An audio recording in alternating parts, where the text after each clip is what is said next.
Welcome back to some new r/malicious compliance stories, where people comply to the letter, but not the spirit of a request. I hope you had a great day. Thanks for all the likes and comments on the last video. And now let's start with the first story. It's called Daddy. This happened a few years ago when I was working at Taco Bell, and it involves a pretty unusual customer request. For those unfamiliar, Taco Bell asks for your name when taking your order, so they can call it out when your food is ready. One day, a customer, an older guy in his 40s wearing camo, decided to take advantage of the system. When the cashier, who was a very young girl, asked for his name, he told her it was Daddy.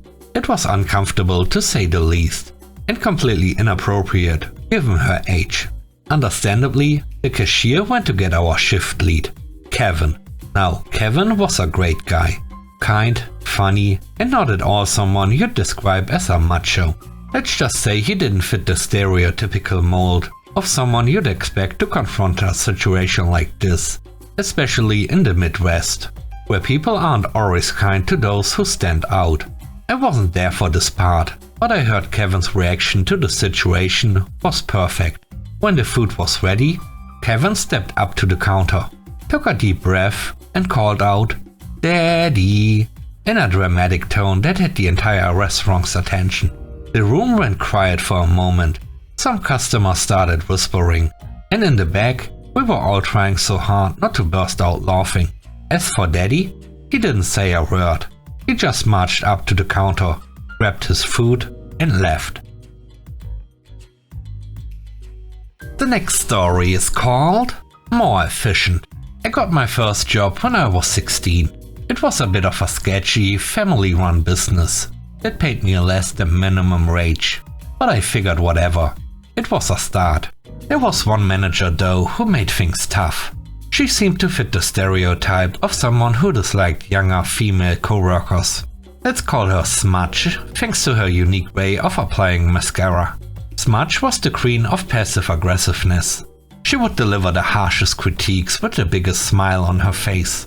For some reason, I was her favorite target, even though I went above and beyond for this not-so-great company. For context, my job involved collecting and cleaning dishes, carrying them upstairs, and restocking supplies. One particularly busy shift, there was a huge rush, and I was scrambling to keep up. The trays we used were so flimsy, it felt like stacking things on cling film. I did my best, but apparently that wasn't enough for Smudge. She came over, pointed at my tray, which was already about to buckle under the weight, and said, "You need to be way more efficient and stack the cups and plates higher. This is just lazy." Alright, no problem. I grabbed a clean tray and headed to the downstairs section, which was still full of dishes despite my multiple trips. Orders are orders, right? This time I really stacked it up. 2 plates of 10 ceramic plates, 4 thick round mugs, 4 tall slender mugs, and 7 tiny espresso mugs. The tray felt like it was going to snap, but efficiency is key. Using all my strength, I hoisted it up and started making my way upstairs. Here's where things went south. The stairs were littered with trash, because nobody had cleaned them, and I tripped on a wet wipe. The tray was way too heavy for me to recover, and all those dishes came crashing down. 10 plates smashed, and 7 mugs were shipped. But hey, I had to keep going, because efficiency, right? When I told Smudge what happened, she panicked. "Why did you stack that many?" she asked. "I was just doing what you told me to do," I replied. The next day, there was a meeting about not pushing past your limits. The third story is called Details. I work as an analyst at a startup, and part of my job involves tracking projects across multiple teams. Recently, I emailed a project manager to get updates on her projects. To make it easier for her, I pulled the relevant data from our project management tool and put it into a neat spreadsheet. Dates, project types, statuses, you name it. All she had to do was add a new column with the missing details I needed. I've done the same process with other managers, and it's always been smooth. They update the spreadsheet and send it back. Easy. Not this time. Her response was unexpected. She emailed back saying, "As mentioned in our meeting, which I hadn't even attended, my information is up to date. For reference, I've attached what you asked for." I figured maybe she filled out the table in a different format. Maybe a Word document with notes? I was curious. So I opened the attachment. And there it was, a single screenshot of the project management tool, showing the exact same list of projects I had already pulled for her. That's it. No updates, no new information. Just a blurry screenshot pasted into a Word document. Technically, she did share the project details, by copying and pasting them in the least helpful way possible. The kicker? It probably took her more time to take the screenshot, paste it into the document, and write the email than it would have taken to update the spreadsheet. The cherry on top?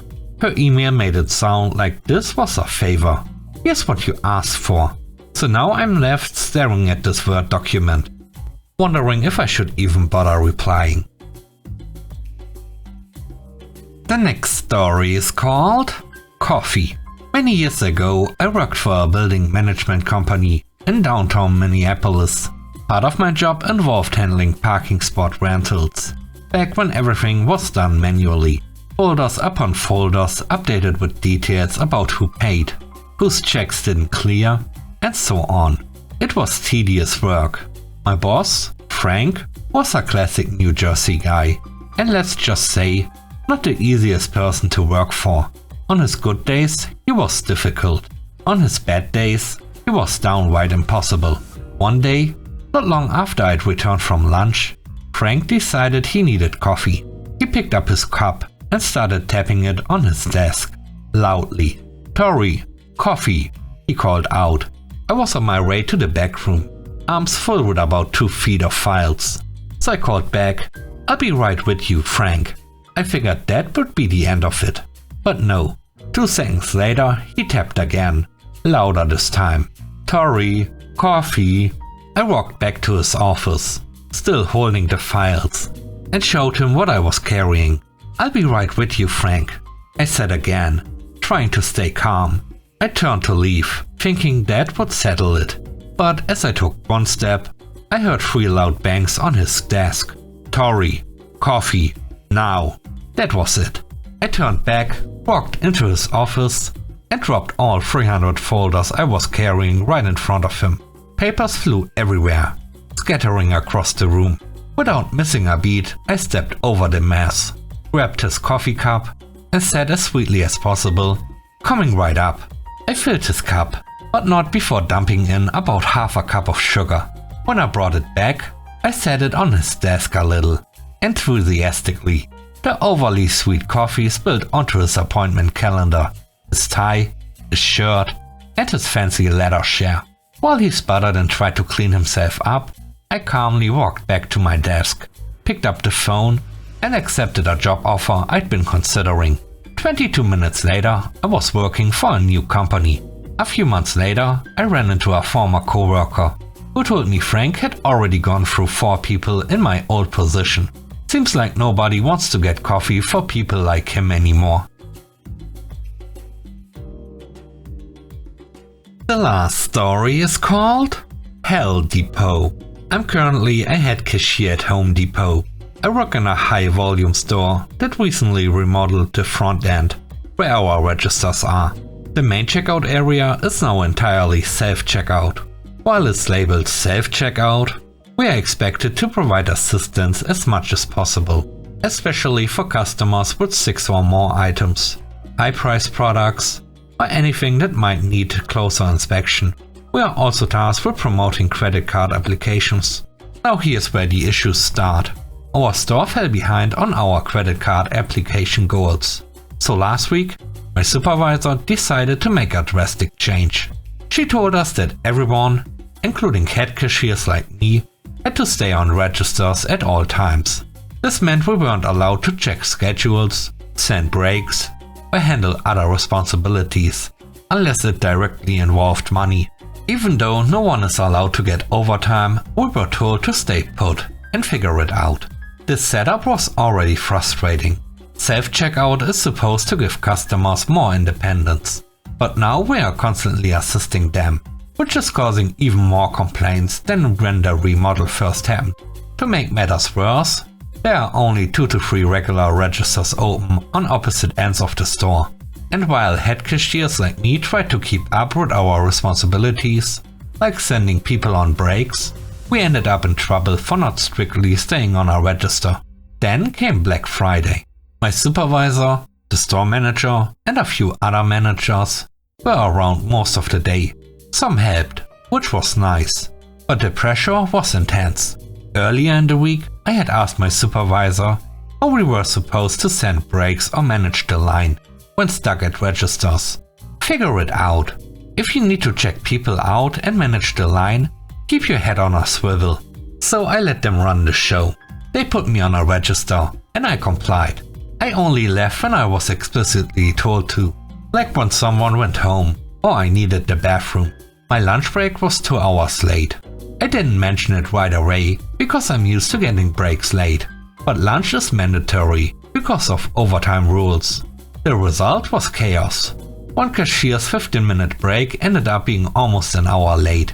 When I finally got my own lunch, another cashier who was left on our normal register was forgotten entirely and started building overtime, something I would have caught if I hadn't been tied to a register. When I returned, I was sent to the garden area to cover our lunch, and by the time I got back inside, another cashier called, upset that the break was over 45 minutes late. This was just part of the day.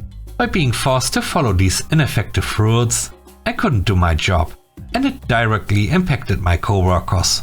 Despite all this, we got the same number of credit card applications as we did earlier in the week, when we weren't stuck at registers.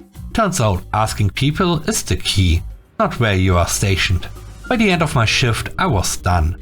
I had already been considering another job, and after this experience, I called them back and accepted their offer. I put in my 2 weeks notice before leaving that day. I'm thrilled to be leaving what I now refer to as Hell Depot, but I worry for my coworkers who will continue to deal with these policies. They deserve better, and I hope changes are made for their sake. Thanks for watching the video. I hope you enjoyed it. If you did, please don't forget to leave a like, comment and subscribe. And if you have time, watch another one of my videos. Also, if you want to support me further, check out the channel membership or Patreon. And now, I hope you have a great day. See you soon. Bye bye.